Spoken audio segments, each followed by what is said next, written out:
계속해서 디모데후서 1장 7절과 8절 한번 살펴보겠습니다.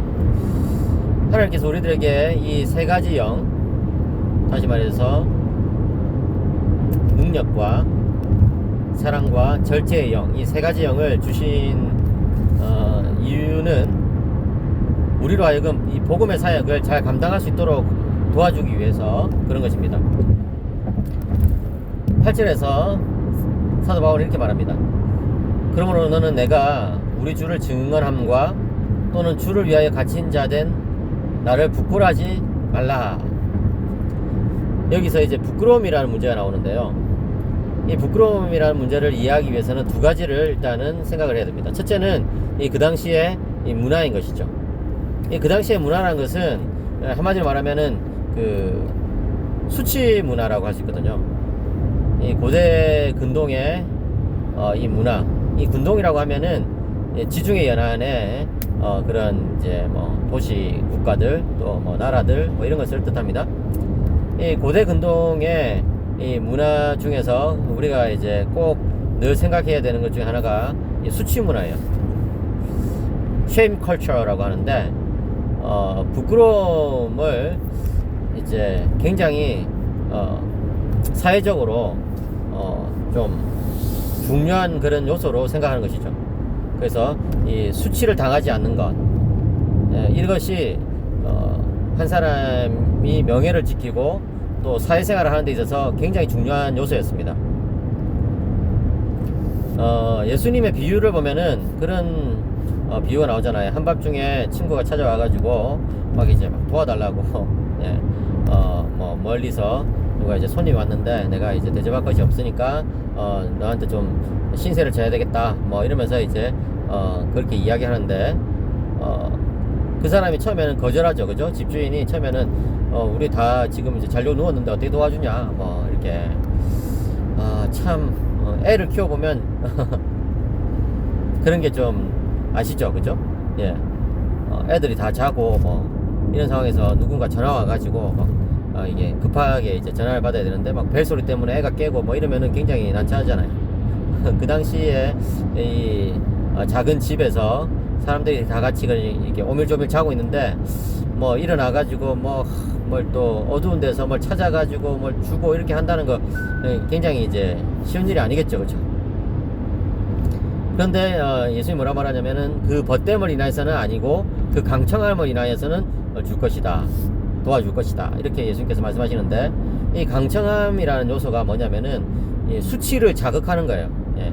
계속해서 이제 너가 안 도와주면 내가 여기서 계속 이제 두드려가지고 문을 두드려가지고 너를 부끄럽게 만들 거다, 너 그냥 알아서 해라 뭐 이런 거죠. 그죠? 예. 그러니까 고대 근동 지방의 사람들은 공개적으로 수치를 당하는 것, 이것을 굉장히 꺼려했습니다. 또 다른 예수님의 비유해 보시면은 그 뭡니까 이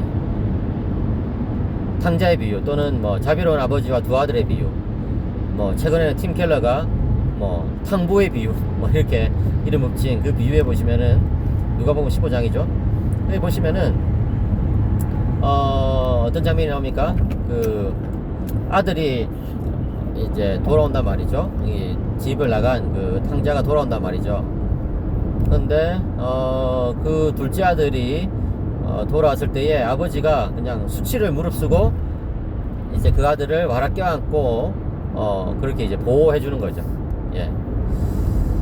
그런 것들을 보면은 야, 이 아버지는 정말 자신의 수치라든지 부끄러움이라든지 이런 것들을 초월해서 이 아들을 사랑하고 있구나 하는 것들을 우리들에게 이제 예수님께서 그 마음을 전달해 주시는 거예요. 그럼 사도 바울의 글에서 이 부끄러움이라는 것은 어떤 요소가 있느냐? 예, 한마디로 말해서 그 어떤 유대 공동체 그 문화 속에서 배척을 당하는 것이죠. 특별히 로마서 1장에도 내가 복음을 부끄러워하지 아니한다 이런 표현이 나오는데, 이 부끄러움이라는 것은 뭔가 추구하던 일이 실패했을 때 부끄러움을 느끼게 된다는 거예요. 예, 그리고 또 다른 사람들이 굉장히 터부시하는 일을 굉장히 뭔가 좀 싫어하는 일을 겪게 됐을 때 또 부끄러움을 겪게 되죠. 그죠? 수치를 겪게 되죠. 그러니까 여러분 복음을 위하여 갇힌 자 된 나를 부끄러워하지 말라라고 이제 권면하는 이 사도 바울의 권면 속에는 이 그 당시 수치 문화 속에서 어쩌면 디모데가 이 사도 바울을 좀 부끄러워할지도 모르는 그런 상황인 것을 염두에 두고 있는 것이죠. 그런데 부끄러워하지 말라는 말은 역으로 이 복음은 결코 실패하지 않는 것이고, 이 복음으로 인해 가지고 우리가 공동체에서 뭔가 좀 이렇게 배척을 당한다 하더라도 그것은 결코 잘못된 것이 아니다, 이런 것들에 대해서 알려주고 있는 것이죠. 특별히 사도 바울은 주님을 증언하는 것에 대해서 이야기합니다. 여러분이 주님을 증언하는 것, 이거 뭡니까? 마르투리온이라고 하는데, 이 증거라고 말하죠. 복음에는요 항상 이 증인들이 있어요. 예? 마르투이스, 증인들이 있다고요. 근데 이 증인의 중요한 역할은 그 복음의 진리가 사실이란 것을 목숨을 걸고 보증하는 거예요. 그것이 바로 증인의 역할이죠. 그러니까 여러분, 이 영어에 martyr, martyr라는 단어가 있는데, 이 martyr라는 단어가 이제 순교자라는 의미가 있지 않습니까? 근데 이 martyr라는 단어가 사실은 이 마르투스라는 이 헬라어, 증인이라는 이 헬라어에서 왔단 말이죠. 그러니까 이 순교자는 누구냐? 한마디로 복음의 진리를 자신의 목숨과 맞바꿀 정도로 그만큼 소중하게 생각하고, 이 복음의 진리를 자신의 생명을 다 바쳐서 증거해내고 이 보증해낸다, 뭐 이런 거예요. 예. 그러니까 사도 바울은 자신이 정말 이 복음의 증언자라는 것에 대해서 한시도 잊은 적이 없습니다. 그래서 자신은 이렇게 이 로마의 감옥에 갇혔음에도 불구하고 정말 전혀 부끄러워하지 아니하고 그리스도를 증거하고 있는 것이죠. 그러면서 사도 바울은 너도 역시 오직 하나님의 능력을 따라 복음과 함께 고난을 받으라고 권면하고 있어요. 여기서 복음과 함께 고난을 받으라는 이 구절이 사실은 제가 생각했을 때는 디모데 후서의 핵심 구절이에요. 복음과 함께 고난을 받으라. 조금 더 덧붙인다면 말세에, 이 말세에 대해서는 제가 디모데 후서 3장을 설명하면서 말씀드리겠습니다. 이 말세라는 것은 그리스도의 초림부터 재림까지의 기간을 말한 거죠. 바로 지금 이 시간이 말세다라고 칼빈은 주석을 했습니다. 근데 어쨌든 이 말세에 복음과 함께 고난을 받으라는 것이 디모데 후서의 이 핵심적인 메시지라는 거예요. 그런데 여러분, 복음과 함께 고난을 받는다는 것에 있어서 우리가 생각해 볼 것이 몇 가지 있는데, 첫째는 복음과 함께 고난을 받기 위해서는 하나님의 능력이 필요하다는 거예요. 그러니까 하나님의 능력이 없는데 이 복음과 함께 고난을 받을 수가 없는 것이죠. 여러분, 복음과 함께 고난을 받기 위해서는 하나님의 능력, 도우심, 그 다음에 이 디모데후서 4장 후반부에서 사도 바울이 말한 것처럼 예수님이 곁에 계심, 이런 것들이 필요하다는 거예요. 그런 것이 있어야지만 복음과 함께 고난을 받을 수 있죠. 그와 더불어서 우리가 생각할 수 있는 것은 뭐냐면은, 복음에는 반드시 고난이 뒤따른다는 거예요. 여러분, 이 복음이란 것의 핵심이 뭡니까? 그리스도가 왕이시다는 거거든요.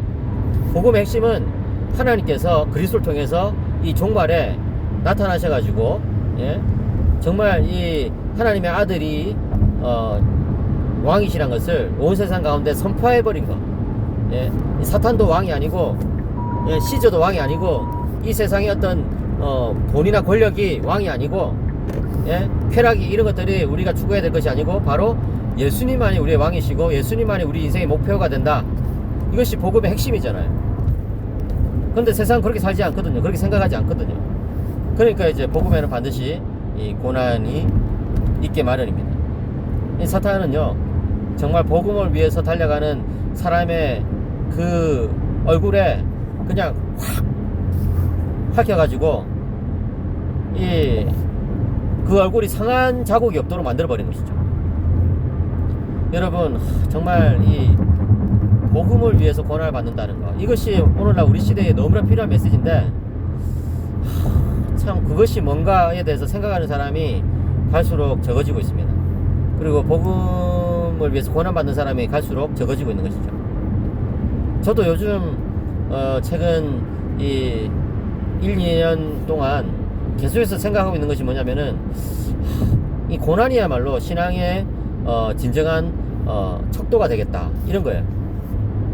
제가 저의 신앙을 돌이켜 보면서 늘 부끄러운 것은 정말 고난이 없다. 예? 너무나 이 고난을 회피하면서 살고 있다, 이런 거거든요. 제가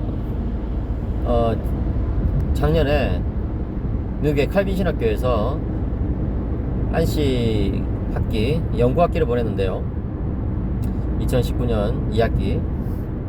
그때 거기서 어떤 선교사님을 만났는데, 그 선교사님이 이제 머리를 막 이렇게 잘라주시는 거예요. 이렇게. 예, 공짜로. 여러분이 유학생들에게 이 이발을 해준다는 것은 굉장히 대단한 봉사거든요. 예, 왜냐면 미국에 뭐 이발할 때 잘 없기 때문에, 뭐 작은 도시일수록 특별히. 그런데 그분이 그렇게 공짜로 무료로 이발을 이렇게 막 해주시면서, 저뿐만 아니라 뭐 여러 목사님들, 뭐 강도사님들, 전도사님들을 해주셨어요. 그랬는데 그분이 그 말씀 하시더라고요. 오늘날 신학교에서 교수들이 고난을 가르치지 않는다. 고난을 가르치지 않는다. 무슨 말입니까? 그냥 자신들의 삶이 너무 편하다 보니까 더 이상 고난에 대해서 강의할 수 없는, 가르칠 수 없는 그런 상태가 되어버렸다는 거예요. 그리고 심지어 제자들에게도 그냥 뭐 편하게 사역하기를 그렇게 권하지, 고난의 길을 가야 된다, 뭐 이렇게 권하지 않는다는 거죠. 제가 그 이야기를 들으면서 마음에 굉장히 찔렸습니다. 저도 그런 것 같다, 이런 생각이 들었거든요. 그러니까 여러분, 정말 뭐랄까, 주님을 위해서 고난을 받는 삶이 모든 참된 그리스도인들이 걸어갔던 그런 삶인데, 저는 그러지 못하고 있구나 하는 생각이 든 거죠. 그리고 심지어 제가 가르치는 제 학생들에게, 제자들에게도 그렇게 가르치지 못하고 있구나. 제가 다시 한 번 더 이 고난이라는 것에 대해서 생각을 하게 되는, 묵상을 하게 되는 그런 계기가 됐고, 정말 주님을 위해서 고난을 받는다는 것이 뭔지 생각만 할 뿐만 아니라 구체적으로 그렇게 고난의 길을 가야 되겠다, 이런 기도를 하게 됐어요. 물론 여러분, 고난이라고 했을 때 뭐 엄청 거창한 것만 생각해서는 안 됩니다. 뭡니까? 뭐 순교자, 예? 뭐 저기 이슬람이나 이런 데 가가지고 뭐 순교를 한다, 이런 거 물론 분명한 고난이고 복음의 그런 어떤 고난의 길을 가는 거예요. 그 굉장한 거죠, 그죠? 예. 그렇지만 여러분, 이 순교는 그런 적색 순교뿐만 아니라 백색 순교도 있다고 생각합니다. 이 적색 순교가 정말 피를 흘려서 순교를 하는 것이라고 한다면은 백색 순교는 일상 속에서 고난의 길을 가는 거예요. 여러분, 사실 주님을 정말 제대로 믿기 위해서는 자신을 부인하는 것이 늘 필요하거든요. 일상적으로 필요하거든요. 날마다, 매일 가정에서 정말 섬기는 태도로 살아가기 위해서는 수고가 필요하죠. 예. 특별히 가정에서는 보면 어머니들만 너무 고생하는 경우들이 많죠. 근데 그런 것은 제가 봤을 때는 옳지 않아요. 온 가족들이 같이 이 수고의 짐을 나눠줘야 된단 말이죠. 예. 그런 것들을 정말 주님 때문에 감당할 때 그것은 고난이 되는 것입니다. 그 다음에 직장에서 성실하게 진실되게 살기 위해서 또 발버둥 치는 것, 그런 것들도 역시 고난의 길이에요. 그런 것들을 다른 이유가 아니라 주님을 믿기 때문에, 정말 주님을 따르기 위해서 그 길을 간다는 것은 이 고난의 길이 되는 것이죠. 그리고 혹시 불신 가정 속에서 신앙생활을 하는 분들은 남다른 고난이 있죠, 그죠? 예. 저도 어렸을 때 아버지가 예수님을 믿지 않아 가지고 참 많은 어떤 그 고난과 핍박, 이런 것들이 있었는데, 그런 것들을 감내해내는 것, 이런 것들이 바로 이 고난이라고 볼 수 있습니다. 그래서 주를 위해서 나는 지금 어떤 고난을 받고 있느냐, 이런 것에 대해서 여러분 한번 생각해 보시기 바라고, 고난의 길을 가야 되겠다, 이렇게 다짐하고 기도하는 여러분들이 되시길 바랍니다. 저도 마찬가지예요. 정말 진짜 저도 그렇게 살기를 바랍니다.